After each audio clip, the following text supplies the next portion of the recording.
Antarctica برف سے بھرا ہوا اتنا بڑا کانٹیننٹ ہے جس پر 5 کلومیٹر کی گہرائی تک صرف برف ہی برف ہے۔ اتنی زیادہ برف، وہ بھی 1.5 کروڑ کلومیٹر تک پھیلی ہوئی، یعنی انٹارکٹیکا کا سائز امریکہ سے بھی کافی زیادہ بڑا ہے۔ بھلے ہی جون جولائی کی گرمیوں کا موسم ہو، لیکن انٹارکٹیکا کا ٹمپریچر پورا سال -50 ڈگری سینٹی گریڈ سے لے کر -90 ڈگری سینٹی گریڈ تک رہتا ہے۔ اس شدید ترین ٹھنڈ کی وجہ سے ہی یہاں زندگی کی امید بہت ہی کم ہے، لیکن اس کے باوجود بھی پورے انٹارکٹیکا میں 400 سے بھی زیادہ لیکس ڈسکور ہو چکی ہیں، جو برف کی لیئر کے نیچے چھپی ہوئی ہیں۔ انٹارکٹیکا میں نہ ہی کوئی ٹائم زون فالو کرتا ہے اور نہ ہی یہاں کسی کنٹری کا قبضہ ہے، حتیٰ کہ پورے انٹارکٹیکا میں صرف 2 ATM مشین لگی ہوئی ہیں۔ کئی لوگوں کا ماننا ہے کہ انٹارکٹیکا کے برف کے نیچے کئی راز پوشیدہ ہیں۔ کچھ کا تو یہ بھی ماننا ہے کہ برف سے ڈھکے ہوئے اس مسٹیریس کانٹیننٹ کے نیچے ایک الگ ہی دنیا بستی ہے جہاں ایلینز کا راج ہے، لیکن ریسرچرز اور آرکیولوجسٹ اس مسٹیریس کانٹیننٹ کی پوشیدہ رازوں کو فاش کرنے کے لیے دن رات محنت کر رہے ہیں۔ انہوں نے یہاں چند ایسی بھی چیزیں تلاش کی ہیں جن کو دیکھ کر سائنس بھی حیران رہ جاتی ہے۔ نمبر 1، 2009 میں ایک ڈسکوری نے ریسرچر کے رونگٹے کھڑے کر دیے کہ جب انٹارکٹیکا کے برف کے اندر سے ایک بلی کا ڈھانچہ ملا۔ لیکن اس میں حیران کرنے والی بات یہ نہیں تھی کہ یہ ڈھانچہ بلی کا ہے، بلکہ حیران کرنے والی بات یہ تھی کہ یہ جس بلی کا ڈھانچہ تھا وہ عام بلی نہیں بلکہ انڈے دینے والی بلی تھی۔ جب ریسرچ لیب میں اس عجیب بلی کے ڈھانچے پر مزید تحقیق کی گئی کہ معلوم پڑا یہ جانور کم سے کم بھی 2 کروڑ 50 لاکھ سال پہلے دھرتی پر پایا جاتا تھا۔ نمبر 2، 2014 میں آرکیولوجسٹ کو انٹارکٹیکا سے انتہائی حیران کر دینے والی انسانی کھوپڑیاں ملی۔ پہلی حیرانی کی بات یہ تھی کہ انٹارکٹیکا میں یہ ملنے والی پہلی انسانی کھوپڑیاں تھی، اور دوسری حیرانی کی بات ان کھوپڑیوں کی شیپ تھی۔ جی ہاں،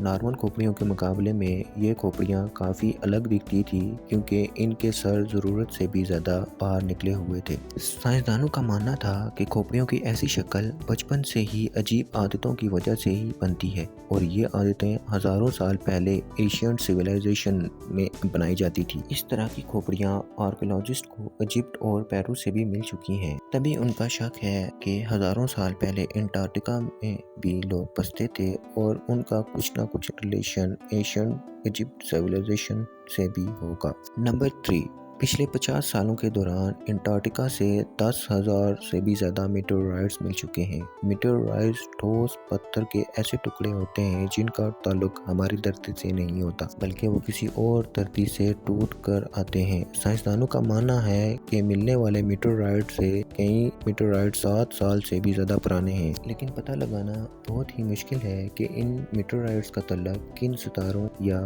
پلینٹ سے ہے۔ لیکن 2002 میں انٹارکٹیکا میں گرنے والا ایک چھوٹا میٹیورائٹ 2015 میں ڈسکور کیا گیا تھا، اور سائنس کا ماننا ہے کہ یہ کہیں اور سے نہیں بلکہ مارس سے ٹوٹ کر آیا ہے، جو کہ اس میٹیورائٹس کے اندر ایسے بیکٹیریا تھے جو مارس میں پائے جاتے ہیں۔ نمبر 4، انٹارکٹیکا میں برف کی گہرائی 5 کلومیٹر ڈیپ ہے، اور یہ پورا کانٹیننٹ امریکہ سے بھی بہت زیادہ بڑا ہے، لیکن سائنسدانوں کو یہاں سے کچھ ایسے ثبوت ملے ہیں جن کو دیکھ کر یہ اندازہ لگایا جاتا ہے کہ لاکھوں سال پہلے یہ جگہ رہنے کے قابل ہوا کرتی تھی۔ جی ہاں، 1980 سے کئی آرکیولوجسٹ کو موزاسوس، ڈائنوسوس اور پلیزوسوس کے ڈھانچے مل چکے ہیں۔ ان ڈھانچوں کے سائز 36 فیٹ بتائی جاتی ہے، جو تقریباً ایک ٹرپل سٹوری بلڈنگ کے برابر ہوتی ہے۔ جب ہڈیوں کے ڈھانچے پہ مزید تحقیق کی گئی تو معلوم پڑا کہ یہ کم از کم بھی 70 لاکھ سال پرانے ہیں۔ تبھی یہ اندازہ لگایا جاتا ہے کہ 70 لاکھ سال پہلے انٹارکٹیکا کا ٹمپریچر رہنے کے قابل تھا، اور شاید تب یہ پہاڑ گہری برف سے نہیں بلکہ گرینری سے ڈھکے ہوئے تھے۔ نمبر 5، واٹر فال تو ہم سب نے کئی بار دیکھے ہیں، لیکن انٹارکٹیکا میں ٹیلر گلیشیئر کے مقام پر ایک پوائنٹ ایسا بھی ہے جہاں واٹر فال نہیں بلکہ بلڈ فال ہوتا ہے۔ 1911 میں ٹیلر نامی ایک سائنٹسٹ نے پہلی بار اس بلڈ فال کو ڈسکور کیا تھا۔ کئی صدیوں تک یہی مانا جاتا تھا کہ واقعی اس گلیشیئر کے اندر سے خون بہتا ہے، لیکن ماڈرن سائنس نے جب اس پر مزید ریسرچ کی تب ان کو جب معلوم پڑا یہ اس سے بھی زیادہ حیرت انگیز تھا۔ جی ہاں، معلوم پڑا کہ اس گلیشیئر کے نیچے بہت بڑا پانی کا ڈیم ہے، لیکن اس میں موجود پانی کی خاص بات یہ ہے کہ اس میں سی واٹر سے بھی 3 ٹائم زیادہ سالٹ ہے، جس کی وجہ سے یہ فریز نہیں ہوتا۔ ساتھ ساتھ اس پانی میں پہاڑوں سے نکلنے والا آئرن بھی موجود ہے۔ کسی ایک پوائنٹ سے جب یہ پانی گلیشیئر سے باہر نکلنے کی کوشش کرتا ہے تو ہوا میں موجود آکسیجن پانی کے آئرن سے مکس ہو کر آئرن آکسائڈ بن جاتا ہے اور اس کا کلر ریڈ ہو جاتا ہے، اور اسی وجہ سے ہمیں یہ پانی ریڈ کلر کا دکھتا ہے۔